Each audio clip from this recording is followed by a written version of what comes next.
Hoje nós estamos aqui, vamos discutir mais uma vez obstáculos ao progresso. Esse é o 6º programa que eu falo dessa questão. Quais são os obstáculos ao progresso? Eu tenho convidado pessoas diferentes para discutir esse assunto, tema geral.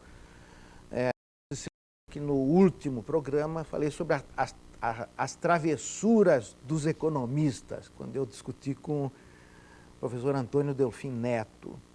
Nós falamos sobre os problemas das dificuldades ao progresso da agricultura. Nós havíamos já falado sobre o problema da segurança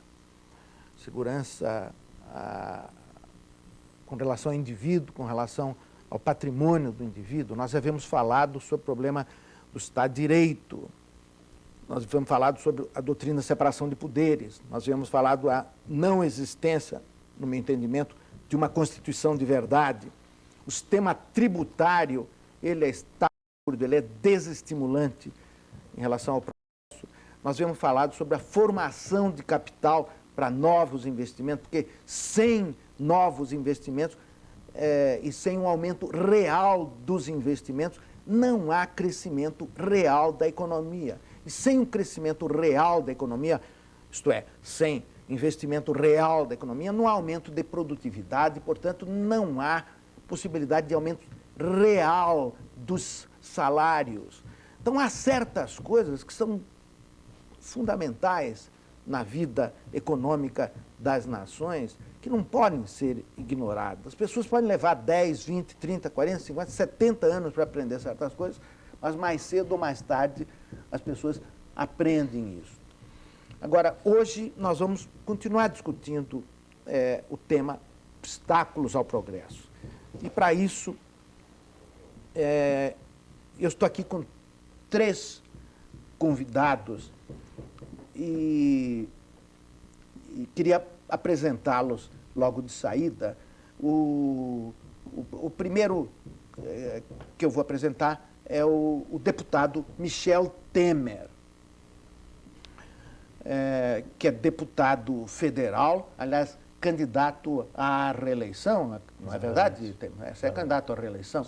Ele está aqui hoje para discutir como cidadão, mas é também candidato à reeleição. E tem um dado importante que eu acho que nós vamos levantar aqui, o fato de que os deputados que forem eleitos agora, quer dizer, essa Câmara que está sendo eleita, os deputados e os senadores que lá estão, vão ter que rever a Constituição, eventualmente fazer uma nova Constituição. Esse é um dado muito importante que eu não estou ouvindo muito no discurso político.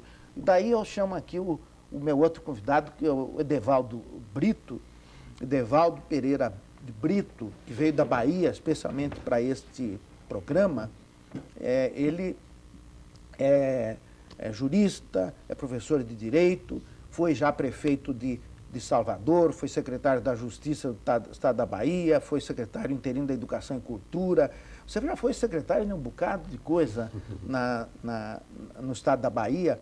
É professor de Direito Constitucional, Direito Tributário, Direito Financeiro e membro da Academia Brasileira de Direito Tributário, Academia Internacional de Direito e Economia, International Fiscal Association. E eu acho que a coisa mais importante é que ele nasceu em Muritiba, no Recôncavo, na Bahia. Ele hoje tem 52 anos. E estava ele me lembrando que Muritiba é o lugar onde nasceu Castro Alves. O meu terceiro convidado é o Vicente Paulo da Silva, conhecido por Vicentinho, no campo sindical.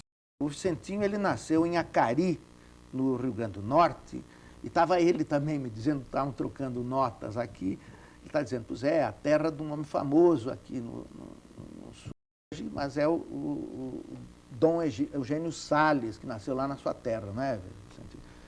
Ele tem 34 anos, ele estudou até o ginasial. Antes de ingressar na atividade sindical propriamente dito, ele era inspetor de qualidade na Mercedes-Benz, isto é, fazia controle de qualidade dos produtos que saíam da indústria Mercedes-Benz em São Paulo. Ele atuou... São Bernardo, né? Desculpe, São Bernardo, é verdade. Às vezes a gente até esquece que São Bernardo é outro município, né? E foi vice-presidente do Sindicato dos Metalúrgicos de São Bernardo do Campo.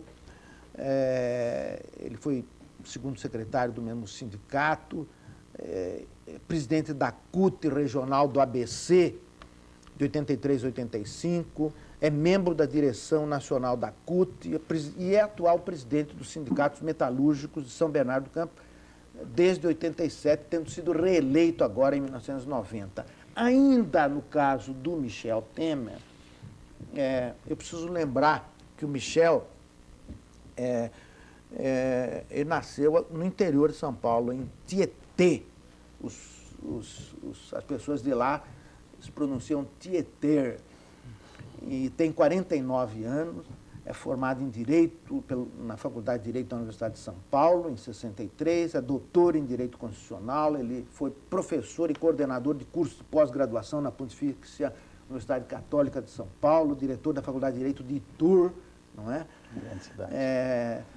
Grande cidade, sob todos os aspectos, procurador-geral do Estado, secretário da Segurança do Estado de São Paulo, de 84 a 86, é membro de várias instituições e tem também atuação no campo privado da advocacia, tem obras publicadas, etc. Então, nós estamos com pessoas que têm bastante conceito e atividade nos seus campos e podem perfeitamente discutir aqui comigo as ideias que eles têm sobre os obstáculos ao progresso do nosso país. Nós estamos hoje com o programa número 117 e eu queria começar hoje fazendo colocações para que cada um dos meus convidados colocasse o que eles têm em mente, resumidamente, quais seriam os obstáculos que eles veem ao progresso do Brasil. Eu peço que a gente faça isso sumariamente, inicialmente, depois nós vamos discutir esse assunto. Por exemplo, Edivaldo, você gostaria de começar? Obstáculos ao progresso do Brasil. Quais que você vê os obstáculos fundamentais? Eu gosto muito de as raízes, mas você coloca como você melhor entender. Vamos lá. Eu acho que, sobretudo, a própria formação do brasileiro, e que ainda não está, diria, propriamente consolidada. E, nesse ponto, há uma busca permanente em relação aos objetivos dessa sociedade brasileira. E, por isso mesmo, o obstáculo fundamental se passa dentro da história do poder e da legitimidade. Quer dizer, a rigor, os brasileiros ficam procurando sempre saber se aqueles que exercem o poder, supostamente em seu nome, estão legitimados. Às vezes ele mesmo vota no sujeito e depois ele fica a discutir sobre o desempenho daquela pessoa. Talvez seja a falta de verdade na maneira de recrutar essas pessoas. Quer dizer, nós ainda não temos propriamente uma forma de colocar no poder, e eu que falo poder, em qualquer dos três aspectos em que ele se apresenta. Seja quem pratica o ato jurisdicional, quer dizer, o juiz, seja aquele que é o administrador, seja aquele que está englobado na lei, aquele que faz a norma generalizante abstrata, que nós denominamos lei. Esse me parece o maior obstáculo Você do com isso Brasil. está querendo dizer que o eleitor, ele escolhe o indivíduo e ele continua questionando, quer dizer, ele acompanha a vida, digamos, pública do indivíduo? Você está colocando isso dessa maneira? Porque na hora de ele escolher, as premissas em relação às quais ele deveria se posicionar, essas premissas não lhe são provavelmente colocadas. Há pouco você colocou aí que neste pleito de 90, aqueles que forem escolhidos para a Câmara dos Deputados e o terço dos senadores, esses vão formar uma nova Constituinte. Esses vão refazer a Constituição. Quer dizer, o eleitor, a maior parte do eleitor não está sabendo Não está sabendo disso. né? E, portanto, não está olhando o seu candidato sob esse prisma, né? Vicentinho, o que você me diz? Quais seriam, assim, os principais obstáculos ao progresso do Brasil? Mas eu acho que um obstáculo que eu acho mais grave é aquele que traz consequências sobre a alimentação, que gera problemas de saúde gravíssimos, com mortalidade infantil, com outras consequências vindas da falta de alimentação, a educação, a falta de acesso à informação, a tranquilidade no trabalho e a questão de você ter o direito de ser o que você quer ser numa sociedade livre. Acho que o grande obstáculo para esse avanço se dá através da grande concentração de renda na mão de uns poucos. Eu acho que a distribuição de renda nesse país é fundamental para o crescimento em igualdade do nosso povo. Pois não. Só para deixar no ar, você acredita que essa chamada questão da má distribuição da renda é uma questão que é o governo que tem que redistribuir, ou você acha que isso é algo que o progresso deve trazer? Eu quero que você... vamos deixar essa questão no ar. Se quiser dizer uma palavra rápida, você deixa só para provocar um aperitivo aqui. Tá bom, então eu só quero dizer o seguinte, eu acho que depois nós vamos o empresariado brasileiro tem uma responsabilidade social. Sei, entendo. Você acha que o empresário ele devia olhar mais o problema redistributivo, é isso? Eu acho que para sobreviver enquanto empresário numa sociedade capitalista, tem que pensar o consumidor, o trabalhador, a sociedade como o grande sustentador dessa economia que precisa de comprador. Pois não. Michel, e os obstáculos ao nosso progresso? Você sabe que nós estamos nos últimos, eu diria, dos últimos muitos anos, discutindo muitos problemas do dia a dia da economia, certos tipos de problemas, etc. E hoje nós chegamos num tal ponto em que, parece brincadeira, mas a gente vive perplexo nesse Brasil. Mas hoje a perplexidade eu acho que adquiriu uma natureza diferente. Nós não sabemos exatamente o que a gente precisa olhar primeiro, né? E eu entendo que nós precisamos discutir mais isso aí. Por que nós não crescemos? Por que nós não progredimos? Nós temos um país rico em potencial, quer dizer, povo é potencialmente ótimo para se desenvolver. Nós temos riquezas naturais, etc, etc. Por que o Brasil não cresce? Quais são os obstáculos? Isso que você está dizendo, Dr. Maxuti, me lembra, me coloca uma indagação, uma distinção entre o progresso econômico e o progresso social. Eu acho que muitas vezes é possível, por exemplo, o progresso econômico do país, o desenvolvimento econômico, até num sistema inflacionário. Não foram poucos os sistemas inflacionários que conseguiram um grande desenvolvimento. Quer dizer, o governo andava bem, o Estado andava bem, mas o povo andava mal.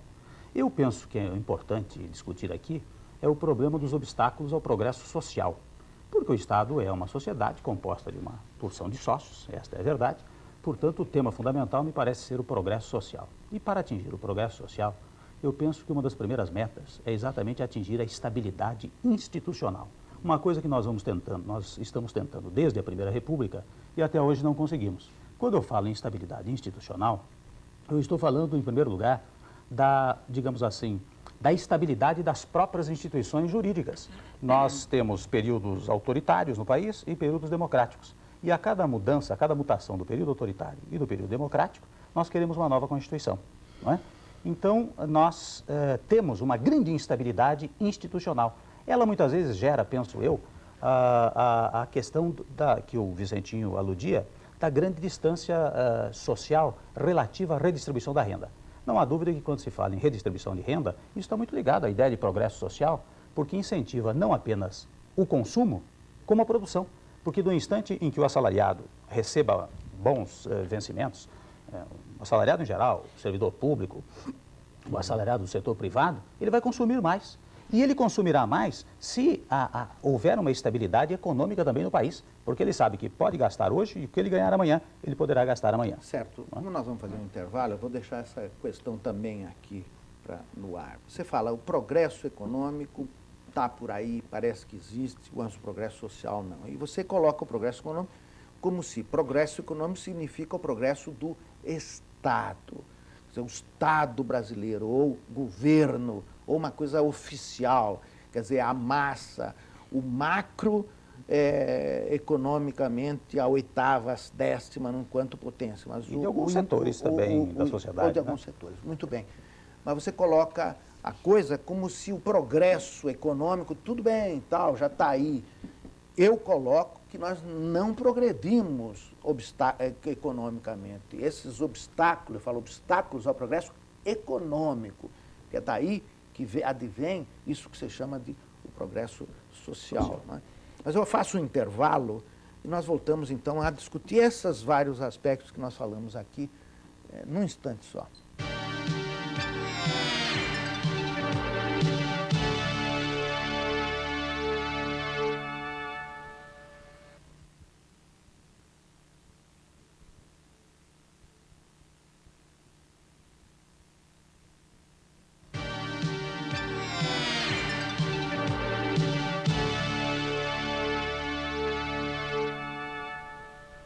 Pois é,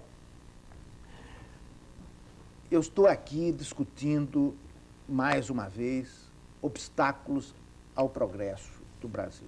No primeiro segmento, cada um dos meus 3 convidados, o Michel Temer, o Edivaldo Pereira de Brito. Tanto o Michel quanto o Edivaldo são candidatos à Câmara Federal. Michel é candidato à reeleição. O Edivaldo, ele... A reeleição? Em São Paulo. Edivaldo na Bahia. E o Edivaldo, baiano, obviamente que ele é candidato na Bahia a deputado federal pela Bahia. E o... Não sou candidato. O Vicente Paulo da Silva e eu não somos candidatos. Né? Nós somos livres atiradores, na verdade. São eleitores, são mais São importantes que os eleitores, candidatos. é isso mesmo. Nós consumimos o produto dos... Mas o Edivaldo, no outro segmento, quando nós falamos sobre obstáculos, ele colocou uma questão interessante que você vai desenvolver um pouco, que é a questão você falou, a formação do brasileiro no campo político, ela não é bem colocada, já que, por exemplo, nos momentos eleitorais, o sujeito vota por determinadas ideias, determinados esquemas, conhecimentos, promessas, etc., mas nem sempre ele sabe, acredito eu, Edivaldo, que você esteja querendo dizer isso, ele sabe a importância que pode ter ou deveria ter o deputado quando ele vai agir lá como representante dele, eleitor, representante do povo. No caso agora, mais importância por quê? Porque agora os que forem eleitos vão fazer uma nova Constituição. E eu não culpo o eleitor, eu acho que o eleitor sabe votar, ele vota bem, porque ele vota em cima dos elementos que lhe são fornecidos. Em primeiro lugar, os partidos têm uma camisa de força, a legislação partidária tem de ser alterada, que os partidos escolhem os candidatos que querem, como querem, exercem sobre o eleitor uma ditadura correspondente à divulgação dos candidatos e aos programas. Eles escolhem quem deve falar no horário eleitoral, como devem falar. As chapas majoritárias, em regra, não dão espaço a que o eleitor tome conhecimento de coisa fundamental, como é o caso de um candidato a deputado federal nessa quadra. Quer dizer, se ele não leva as ideias dele, como é que o eleitor pode discernir entre eles? Então, o eleitor não tem culpa nenhuma. E sabe o eleitor que, nesta eleição, o deputado federal e o senador poderão modificar a estrutura toda. Porque se em 93 se determinar que vai haver um parlamentarismo, todo o eixo do Estado brasileiro e da sociedade civil e da sociedade política, todo o eixo vai mudar. E governadores de estados e vice-governadores e etc. não vão valer tanto quanto se supõe. De modo que eu não culpo o eleitor, acho que o eleitor sabe votar. Nós precisamos corrigir essa questão da divulgação para dar espaço que as ideias sejam postas. E aí a formação do eleitor brasileiro se fará dentro de uma linha em que ele amanhã não vai reclamar da legitimidade daquele que está no poder e nós teremos, portanto, uma conciliação entre poder e legitimidade. Eu repito essa palavra legitimidade para demonstrar o seguinte: muitas vezes o homem comum contesta uma decisão do juiz, contesta um ato do administrador, contesta uma lei por entender os injustos. E na ótica do homem comum, às vezes é injusta, sim, a decisão do juiz, a lei e o ato do administrador. Por quê? Porque são completamente dissociados do interesse e da posição em que está colocado o homem comum. Sei, quer dizer, uma descrença nas instituições, como elas estão colocadas. Porque elas ficam muito distantes da realidade. Mas há também o problema da formação, da educação e da informação, no sentido de que o governo não está lá, seja ele o do judiciário, etc., apenas para satisfazer, porque muitas decisões podem ser do desagrado do indivíduo, nem por isso ele deve desobedecer à autoridade colocada lá. Muitas vezes é colocado na cabeça dele de que não, o governo é para satisfazer a todos os anseios e aspirações. É uma confusão que eu acho que existe no ar. É verdade, não é isso bem que eu quis colocar. E não é isso que você quis colocar, eu sei. Você quis destacar principalmente o fato de que agora nós estamos elegendo deputados que vão ser, daqui a pouco, constituintes, membros de uma Assembleia Constituinte. E se me permite, Henrique, acho que é até importante dizer o seguinte, eu acho que o grande inimigo dessas eleições, e dos candidatos especialmente, será o voto em branco, que é o voto da descrença. Há um grande descrédito em relação à classe política e, portanto, o voto em branco poderá ser até o voto vitorioso nessas eleições, não é? Mas eu acho que é preciso, até vou usar o seu programa, para fazer uma campanha contra o voto em branco, porque o voto em branco é o voto daquele que não quer responder pelos negócios de governo. E vou expor o seguinte raciocínio, se um cidadão é habilitado a votar em branco, eu posso supor que 80 milhões de eleitores estão também habilitados a votar em branco. Se um vota, 80 milhões podem votar. Ora, o que ocorre se 80 milhões de brasileiros votarem em branco? Nós não teremos gerentes da sociedade, nem no legislativo, nem no executivo e possivelmente nem no judiciário, porque há um interrelacionamento de poder. Mas é óbvio não que, é? Então, acreditando no processo, hein, Michel, quer dizer, se 80 milhões, jogando no exagero, sim, como você está colocando, né? Se 80 milhões votarem em branco, alguma coisa realmente deve estar errada. Mas a solução aí é exatamente esta. É preciso que alguém, não é? Que alguém gerencie a sociedade. Quer dizer, a ideia de fazer política, que vem do grego polis, né? Cuidar dos negócios da cidade, do Estado, é preciso que alguém faça isso. Se o eleitor quer votar em branco, como voto de descrença, o trabalho que ele tem é o seguinte, eu não estou satisfeito com nenhum que se... Ninguém que se candidate, eu quero candidatar-me. Eu vou levar o meu programa, eu queria aproveitar para reforçar a tese do Michel Temer, né? Temer, Temer sem ser temerário, né? Temer, quando fala da indisposição do eleitor para votar. Eu, que convivo diariamente com os trabalhadores, eu procurei verificar o que estava acontecendo. Que a indisposição, não queria ir para os comícios, não queria ouvir, de repente que todo mundo é uma coisa só. Eu constatei duas coisas. Uma, com quem eu convivi, uma é a decepção por ter votado no Lula e Lula não ter ganhado. Por outro lado, os que votaram no Collor de Mello, os trabalhadores, também imaginavam que o Collor de Mello iria fazer o crescimento econômico, que o trabalhador ia ter emprego garantido, que as coisas iam estar bem. De repente, do ponto de vista do trabalhador, que é a sua grande maioria, associados, eleitores, ele percebe que as medidas provisórias impedem que ele tenha melhores condições de vida. Ele percebe uma violência de um poder sobre o outro, porque, na verdade, o executivo hoje, direto ou indiretamente, o que o judiciário pode fazer. Nós queremos falar sobre essa violência. Ele acha que não tem para onde recorrer. O Estado de São Paulo, com 1 milhão de desempregados, é um barril de pólvora. Isso é muito grave. Portanto, é necessário, aí eu reforço a opinião do Temer, dizendo o seguinte, nós devemos acreditar. Eu acho que nós devemos votar de novo. Evidentemente que se você está definado com esse de candidato, vota no outro. Ainda mais nesse período que a Assembleia pode ser constituinte, pode haver modificações. Para mim, pelo menos, de novo, vem a esperança das modificações de coisa que interessa a mim, trabalhador. Reforma agrária, redução da jornada de trabalho, estabilidade no emprego, enfim. Então é hora de pensar e de refletir e de julgar quem pisou na bola. E esse problema do voto em branco ainda tem um perigo, Michel. O sujeito sabe que eu tinha um professor que dizia que a safadagem na sociedade, o professor Machado. Então o perigo do voto em branco é que alguns, porque a ilicitude existe, nós não podemos afastar, alguns poderão querer substituir o eleitor que deixou o voto em branco. A recomendação é que você deixe o voto em branco. Votar em branco é covardia, votar nulo é despir-se do dever de exercer a cidadania. Meu Deus, isso aí a sociedade civil... Quer dizer, um indivíduo que tem responsabilidade, vota em branco, ou melhor, que tem direito. Ele fala, eu tenho direito. E tem um direito, ele é o de... Se ele tem direito, ele também tem responsabilidade. Então, ele deve se sentir-se responsável, escolher, procurar. Mas eu queria discordar dos senhores, dos dois. Dos dois, então não é. Dizendo o seguinte, eu acho que nós defendemos uma sociedade democrática. O que nós, enquanto cidadãos, devemos fazer é tentar convencer as pessoas a votarem e votarem o mais corretamente possível. Mas é aquele que não quer votar. Porque, mas aí contas, ele se despe de um direito de cidadania, mas ele não pode reclamar. Tudo bem, ok, mas ele tem o direito de chegar na urna e votar em branco. O que você levantou é o seguinte... O que eu quero dizer...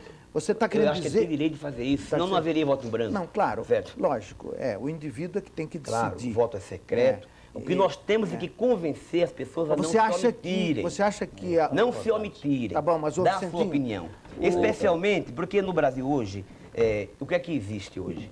As pessoas podem não votar por estarem decepcionados com este ou aquele candidato, ou especialmente com o presidente da República, que foi o presidente eleito democraticamente, ou só votam se os candidatos derem algum presente. Isso no interior tem muito disso. Isso é horrível, portanto, a gente tem que exercer a nossa cidadania. Vamos votar conscientemente. Agora, Vicentinho, você acha que o voto deve ser obrigatório, como é? Porque eu acho que na base do pensamento... Eu acho que não. Acho que não. Acho que não deve ser obrigatório. Muito eu bem. respeito a vontade individual. Mas, agora, eu acho, entretanto... Eu não passo de um segundo só para Eu acho, entretanto, que numa sociedade... Só um minutinho, desculpa, numa sociedade que nós queremos democrática, que livre, então, a vontade de cada um, ele pode votar em branco, pode não votar e pode não ser obrigado a votar. Agora, ele deve submeter às instituições legais. Mas existem. é isso. Claro. Eu só quero um segundo para colocar isso. Na base da minha informação está a premissa. O voto hoje é obrigatório.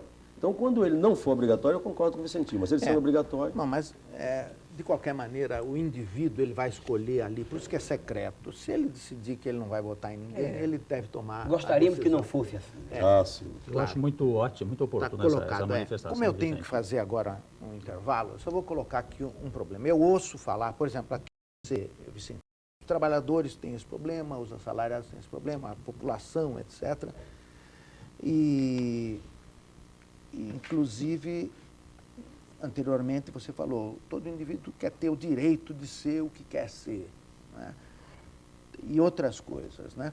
Mas há um dado, quando você diz o legislativo ou o judiciário, no caso específico que você mencionou, subordinado ao executivo, né? Mas eu não vejo uma discussão no ambiente daquelas pessoas da elite. No caso aqui nós temos 4 pessoas, nós 4 somos a representação da elite. É gente que transmite ideias, etc. São, por exemplo, uma fundamental, que é constitucional, para entre os poderes. E esse problema afeta o dia a dia da vida de todos os indivíduos. Não importa se ele seja assalariado ou não. Estamos logo no intervalo, gostaria de discutir um pouco isso aí.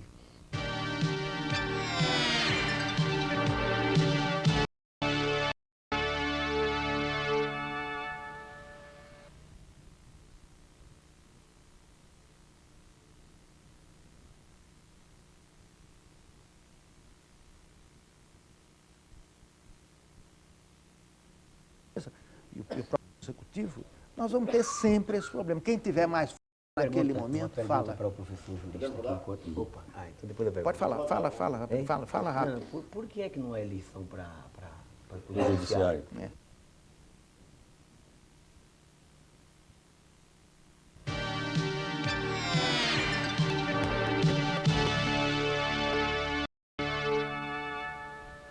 Então, estou aqui com o doutor Michel Temer, que é deputado federal, que é também agora candidato à reeleição à Câmara Federal pelo Estado de São Paulo.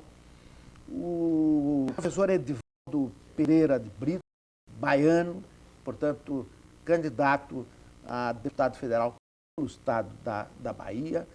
Ele vem de Muritiba, na Bahia, exerce a sua vida profissional em Salvador. É o Vicente Paulo da Silva, que é conhecido, nome de guerra no sindicato é Vicentinho. E estamos discutindo obstáculos ao progresso. Vários aspectos referentes a este tipo de problema. E quando terminou o último segmento, eu falei, bom, se discute muito coisas da conjuntura, né?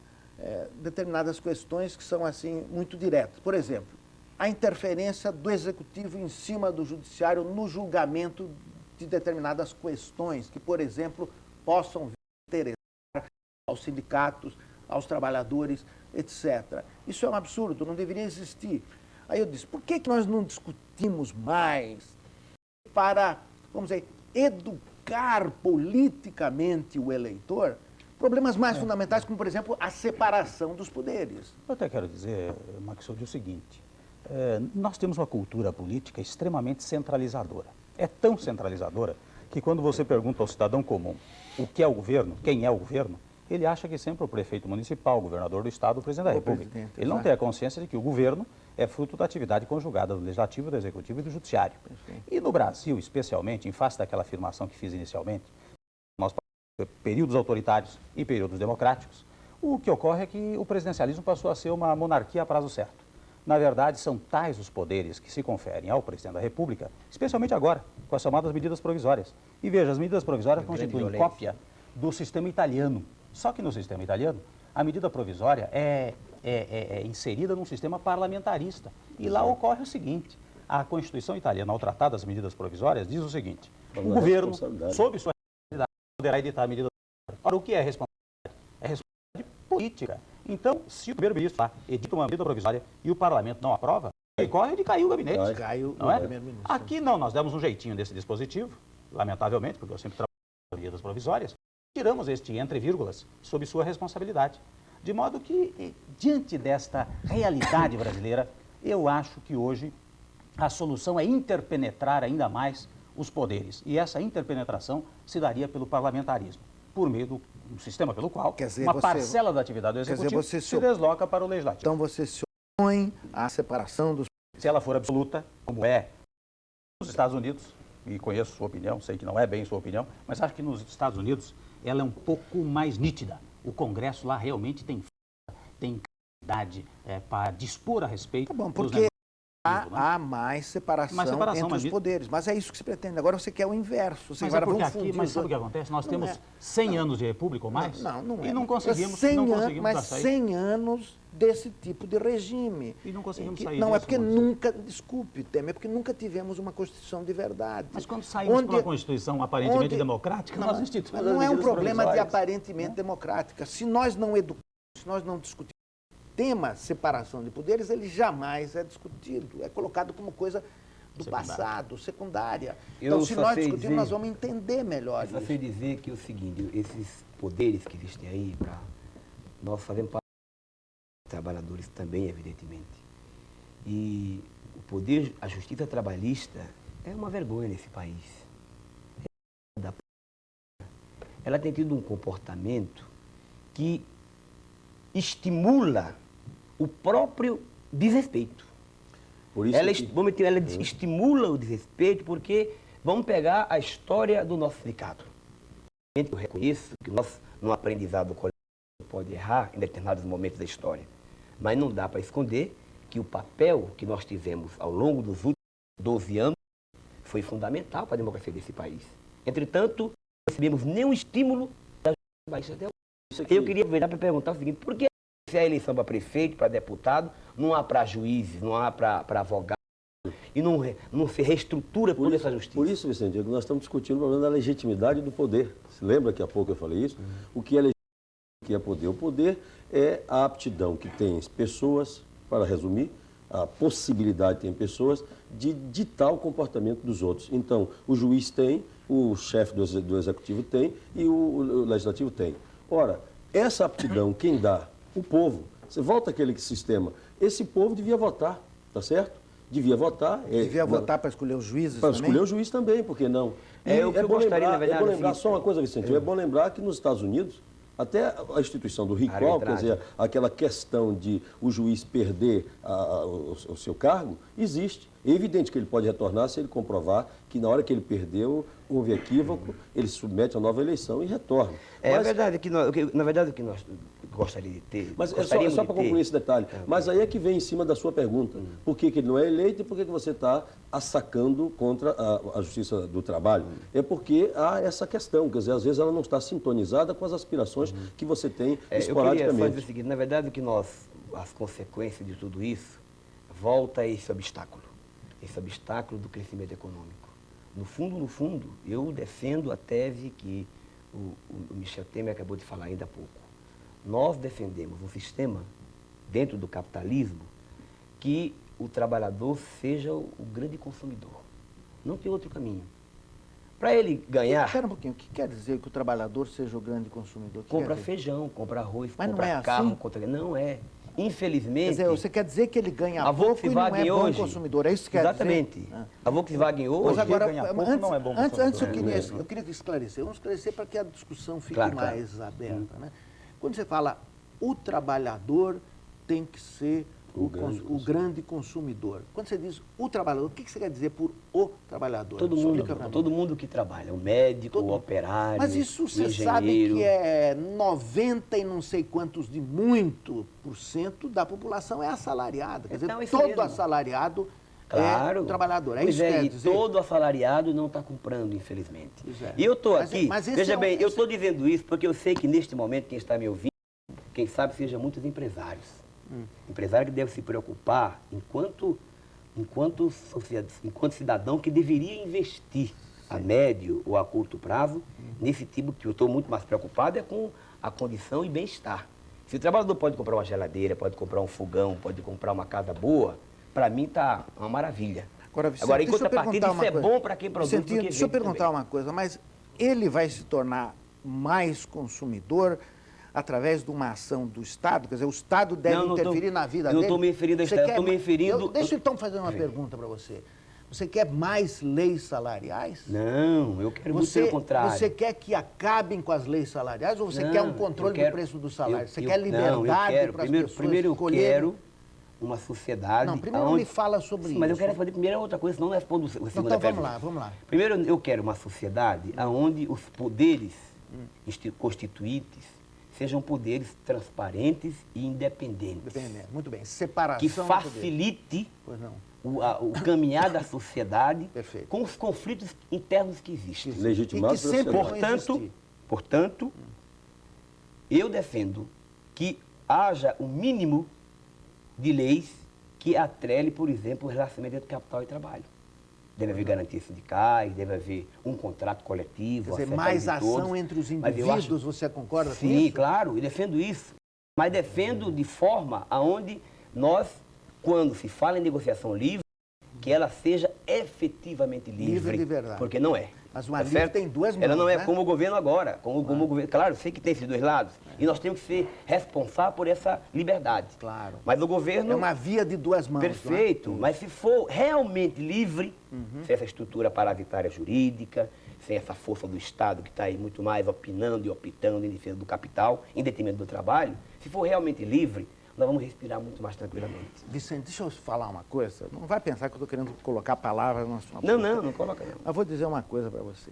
Por incrível que possa parecer, o seu discurso é muito mais um discurso pelo verdadeiro Estado de Direito, embora você não mencione isso. Mas o que você diz é isso, pelo Estado de Direito. Quando você fala livre, duas mãos, você está falando da liberdade individual. Claro. Quando antes, deixa eu tentar explicar Perfeito. aqui, traduzir com as minhas palavras o que eu entendo. Claro. Você não precisa concordar, não. É Não, como mas eu eu entendo o teu quero discurso. acrescentar, inclusive. Como eu entendo o teu discurso.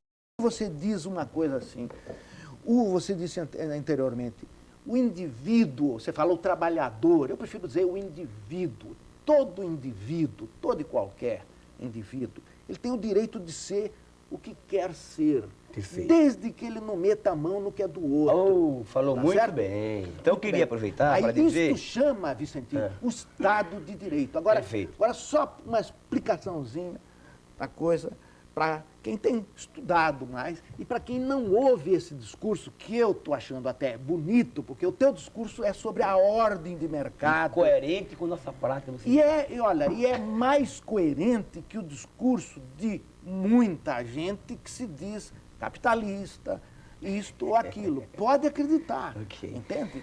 Agora, veja deixa eu só bem, aproveitar para dizer o seguinte. o Estado olha, de nós Direito, só defendemos- para terminar, Vicente, Perfeito. o Estado de Direito não quer dizer o império da lei, não quer dizer que não há no Brasil Estado de Direito. não há. Ah, perfeito. Estamos de acordo. Não há e nunca houve. Isto, Eu queria só Vicente, dizer, já falei sempre. inclusive eu defendo Deixa eu só o dizer- direito de propriedade Eu sei. para todos. Tá Se certo? você é pela liberdade do indivíduo, você tem que Cruzado ser... com a solidariedade entre os seres humanos. Isso, claro. A solidariedade deve ser voluntária e não por lei. Mas uma Você coisa acredita importante, Cara, nisso? mas isso é um aí. princípio. É um princípio Lei, que vem- lei não impõe Não solidariedade. impõe. Agora, só para dizer uma questão aqui, eu só queria dizer uma questão para terminar. O Estado de Direito não significa o império da lei. O Estado de Direito significa que as leis devem possuir determinados atributos, determinadas qualidades para serem leis de verdade. Não é tudo que o Max, poder deixa eu faz, só- deixa eu Vicente, só- não é tudo Claro, que o poder Senão faz depois que é eu preciso lei. registrar uma coisa. Perfeito, aqui, mas eu queria só... Em nome profissional, viu? Em nome Eu profissional. não concordo com essa afirmação. Eu Eu, sei. quero deixar A registrado dele. Eu sei. que nós não vivemos no Estado de Direito. O Estado de Direito é aquele em que todos se submetem à lei e à jurisdição. Inclusive Quer os dizer, poderes.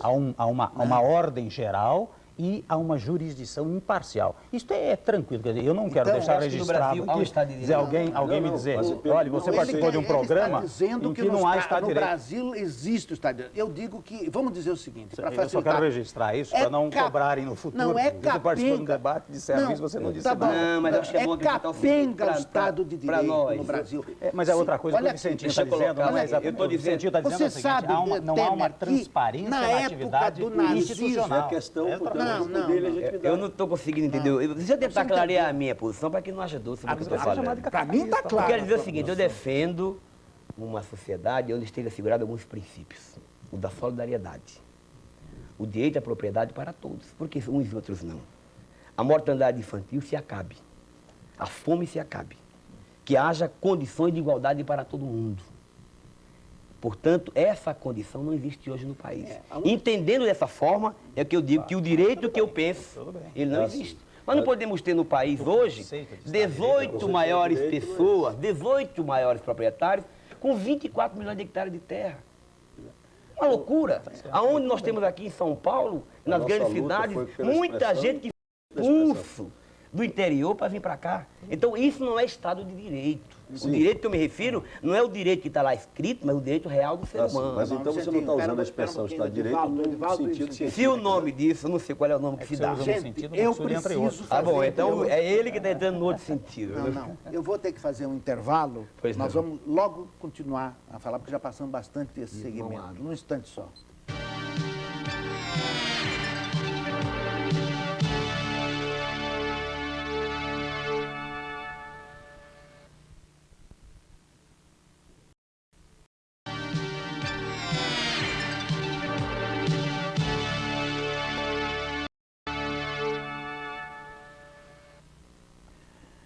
Obstáculos ao progresso. Este é o 6º programa que eu trato deste problema, discutindo com os meus convidados diferentes aspectos da nossa vida em sociedade que constituem obstáculos ao progresso. E agora a nossa discussão com 3 convidados que estão aqui comigo, que são o Vicente Paulo da Silva, o Vicentinho, que é o presidente do Sindicato Metalúrgico de São Bernardo do Campo, com o deputado Michel Temer, deputado federal, que também é candidato à reeleição de São Paulo, e o Edvaldo Pereira de Brito, da Bahia, candidato a deputado, professor da Faculdade de Direito, foi prefeito de Salvador, etc. Os 3 estão discutindo comigo os obstáculos ao progresso. E entramos aqui numa linha referente ao Estado de Direito. Você sabe que esse é um tema do qual eu gosto bastante, eu tenho tratado bastante aqui. E antes de nós continuarmos, eu queria colocar uma coisa sobre o sentido, o que é esse Estado de Direito, né, que é muito pouco conhecido, inclusive, e diria principalmente, pelos advogados. Os advogados não gostam que eu falo isso, mas o Estado de Direito, ele é um ideal político metalegal, quer dizer, não é um Estado de legalidade. Metalegal quer dizer que está acima da ideia da simples legalidade, porque o Estado de Direito engloba, inclusive, a doutrina da separação de poderes. No Estado de Direito se estabelece quem faz a lei. A lei é só o poder legislativo. E o Estado de Direito também estabelece que não é qualquer lei que é legítima, isto é, que tem vigência e validade para ser chamada lei de verdade. Isto no Estado de Direito de uma sociedade de homens livres. No Estado de Direito de verdade, de uma sociedade de homens livres, a lei precisa possuir certas propriedades formais. Ela precisa ser uma norma geral de conduta individual, igual para todos e aplicável a um número indeterminado de ocasiões futuras. O que quer dizer isso? Ela tem que ser geral, ela tem que ser igual para todos, ela tem que ter uma natureza abstrata e deve ser prospectiva. Já existe, no entanto, uma degeneração do Estado de Direito que vem ocorrendo há bastante tempo, tanto é que, por exemplo, em regimes totalitários, em regimes do tipo nazista, os nazistas diziam que viviam sobre o Estado nazista de direito. Os soviéticos eles dizem, nós temos o Estado socialista de direito. E assim por diante. Aqui se fala de vez em quando Estado social de direito, adjetivando coisa. Isso quer dizer que o direito, ou seja, a tradução do conjunto das normas do direito às leis, pode ser qualquer coisa que o poder chamado constituído determinar. E eu digo, pode não, só para terminar, depois você que vai entrar, a Michel, também gostaria de dar. Eu também, eu não sou advogado, mas quero entrar aí também. Então, mas no verdadeiro Estado de Direito, ninguém possui poder ilimitado. E digo mais, nem mesmo o povo soberano possui poder ilimitado. Se houvesse uma votação popular, pela maioria, determinasse que se estabeleceria um sistema de escravidão para certas pessoas, isso não estaria enquadrado dentro do verdadeiro Estado de Direito. Então, isto é o Estado de Direito. Michel, toca. Você provocou muito. É o seguinte, vamos explicar para o nosso telespectador o que é que se antagoniza à ideia do Estado de Direito. Que o Estado de Direito é um conceito da ciência política. Então, quando eu falo em Estado de Direito, o que se antagoniza a esta expressão é o Estado absoluto. E os povos lutaram enormemente para que um dia, eu vou falar da forma mais singela possível, para que um dia se retirasse o poder do soberano, que o concentrava de forma absoluta em suas mãos, por isso era Estado absoluto, e que poder ele concentrava? O poder de legislar, o poder de executar e o poder de julgar. Separando Depois, os poderes. Os povos disseram, olha, vamos acabar com essa história do rei ser o titular do poder e o exercente do poder. Ser absolutista. Vamos fazer com que a titularidade do poder se transfira para o povo. Foi o primeiro passo. Seja separado, seja dividido. E a partir daí, os povos disseram, mas olha aqui, não basta entregar o poder a nós, vamos dividir em órgãos distintos e independentes uns dos outros. E é por não é? Então, quando falamos em Estado de Direito, nós logo repudiamos a ideia de Estado absolutista. Exato. O que é o Estado de Direito, então? É aquele, eu volto a dizer, em que a vontade suprema é expressada pelo povo. Mas como o povo vai expressar a sua vontade? Ele não pode se reunir numa praça pública decidir. Então, escolhe-se a representação popular. Não é? Eu vou atender o Maxud, que está me dando um então, corte. Por isso, mas eu tenho certeza que só para colocar, Eu também quero dar minha opinião sobre o Estado de Direito. É por isso que o Estado democrático de direito, assim inserido no artigo 1º da nossa Constituição, é preciso dizer ao povo que significa um Estado onde existe uma Constituição elaborada pelo povo através de seus representantes e que todos os poderes constituídos estejam submetidos ao império da lei. Como eu sei que seu conceito de lei agride a esse conceito formal, eu lembraria também que o conceito formal se aproxima um pouco do seu. A lei tem que ser um ato geral, quer dizer, a lei é uma norma que estabelece um gênero e as diversas espécies ocorrem cada vez que há um episódio.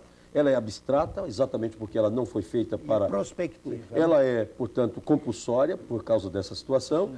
Ela é, sobretudo, persistente, porque ela nunca ela nunca se exaure quando é aplicada. E, sobretudo, ela é plural, no sentido de que ela é feita por toda a sociedade. E assim é a lei do Estado de Direito. Eu queria primeiro tentar interpretar aqui algumas coisas. Vamos ver se eu conseguir compreender essa história do Estado de Direito. Quer dizer qual é o Estado de Direito que eu penso. Aí é diferente. Primeiro, eu não vou me basear no termo acadêmico da palavra Estado de Direito, porque realmente eu não tenho condição de entrar nisso.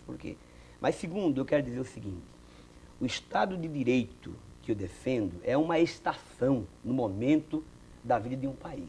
É como gasosa, líquida e sólida. É um estado em que nós vivemos.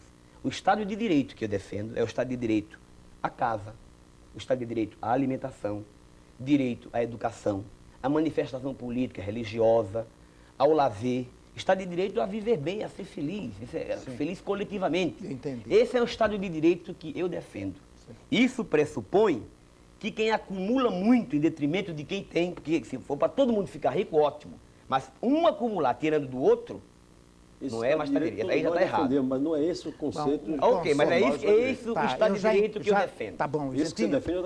Agora então, não é a está expressão formal do entendido. Estado Quer de dizer, Direito. direitos do indivíduo ou Isso. anseios dos Prerrogativas. indivíduos. Mas anseios que podem ser leis, que podem ser redados, porque depende do povo. Infelizmente, nem todos os anseios podem ser leis. Só num Estado totalitário que se pretende transformar em lei todos os anseios. Ao contrário, isso é entende? totalitário. Não é o que você pretende, eu sei. Vamos fazer um intervalo e voltamos já.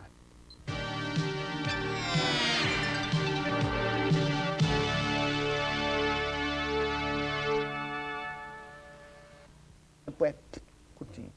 Então, deixa eu ver se eu escolho aqui uma coisa que vocês possam gostar de. Discute a medida provisória 211.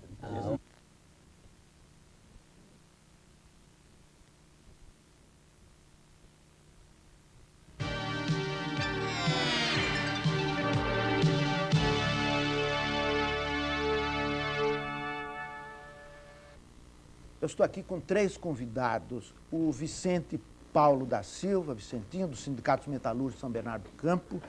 O Edivaldo Pereira de Brito, que é professor de Direito, candidato a deputado federal pelo Estado da Bahia. E o Michel Temer, que também é candidato a deputado federal, só que pelo Estado de São Paulo. Nós, nessa discussão, quando se entra no campo das ideias, o tempo corre. Nós temos poucos para aqui o nosso muita coisa para a gente discutir. O Vicentinho, por exemplo, queria discutir industrial.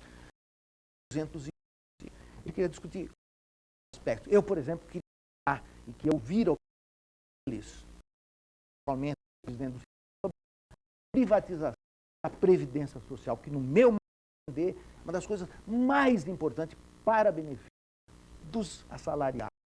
No entanto, o tempo não permite. Então, nós vamos discutir uma coisa que está agora sendo muito falada mais uma vez. É uma repetição, um debate que virou panaceia, como mesmo o debate do parlamentarismo, que é o debate do chamado pacto social. Eu acredito que isso seja apenas jogar bola de escanteio para não se enfrentar aos problemas diretos. Essa coisa de pacto social, porque para mim não existe isso. O que você me diz disso? Olha, primeiro eu queria lamentar o fato do tempo. Realmente eu me disponho a aprofundar esses assuntos que se propôs Claro, em outras oportunidades. Oportunidades e tal. Com referência ao pacto social, primeiro que eu acho que aí há 2 problemas sérios para ser resolvidos. Um é o problema da representatividade. E o mais grave é o problema da credibilidade. Nós não podemos sentar à mesa de negociação com um interlocutor que nós não confiamos, que dá a impressão que é a galinha cuidando, que é a raposa cuidando das galinhas. Isso para nós. Mas que interlocutor seria O esse? governo, por exemplo, e os empresários.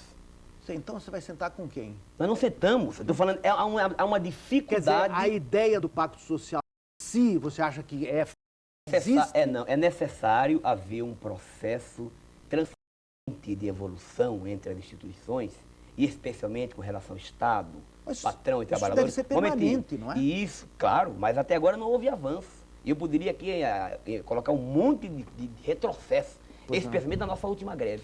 Infelizmente não há tempo para cá. O que eu quero dizer é, pacto social, do jeito que o governo está querendo, com as medidas provisórias, impedindo que nós tenhamos reajuste de salário, dando condição ao empresário de, alegando crise, não recuperar nossas perdas, e com essa questão da credibilidade, eu tenho profunda dificuldade em sentar à mesa de negociação e aceitar que haja uma solução para isso. O que eu acho que pode estar havendo aí é um momento eleitoral, esse pacote parece que está dando na água, e o governo quer arranjar algum bode expiatório para dizer que a CUT é culpada porque não fez acordo, e assim por diante.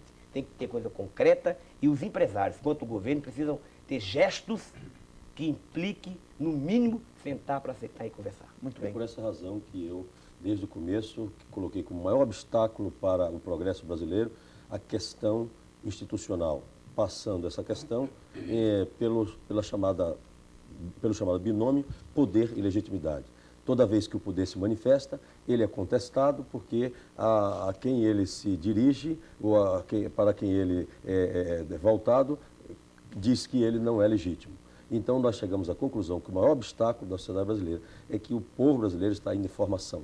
Nós não temos ainda uma civilização com 400 anos igual àqueles outros povos que têm 4.000, 6.000 anos. E não é culpa do povo, né? Não, pelo amor de Deus, ao contrário, eu já disse isso aqui 10 vezes. O que eu estou querendo colocar é o que é o obstáculo. E, sendo esta questão, nós vamos ter sempre este impedimento ao progresso. E qual é a solução? A solução é todos nós nos voltarmos para a chamada legitimidade. Daí, por um minuto, por um segundo eu digo, o voto é fundamental na hora que ele é obrigatório, porque ele exatamente vai fazer com que o povo possa decidir quem é que ele governa. Eu acho fundamental a ideia do pacto social. Empregados, patrões, governo tem que se sentar à mesa e encontrar uma solução. Agora, estou de acordo com o Vicentinho, quando diz que certas medidas de natureza legal, as chamadas medidas provisórias já tomadas pelo governo, podem inviabilizar a ideia do pacto. A própria medida provisória 211 já estabelece um pré-conceito, quando diz que empresas em estado de dificuldade podem deixar de pagar aos trabalhadores. Ora, isso já iriça os ânimos e impede o eventual ajuste, o eventual acerto, o eventual acordo. De modo que, em síntese, pacto social é fundamental, mas é preciso que se parta do ponto de legalidade zero. Não é possível que haja uma legislação restritiva do pacto social sendo editada precisamente no momento em que se propõe que todos se sentem à mesa para estabelecer esse pacto. Legalidade legítima. Muito bem. Obstáculos ao progresso foi o tema deste programa. E, mais uma vez, fica claro para mim que é muito importante, no ambiente brasileiro, discutir-se as ideias. E eu acho que nós devemos ser radicais. As pessoas têm medo da expressão radical, sem saber que radical quer dizer que a raiz. Vamos à raiz dos problemas, ou às raízes dos problemas.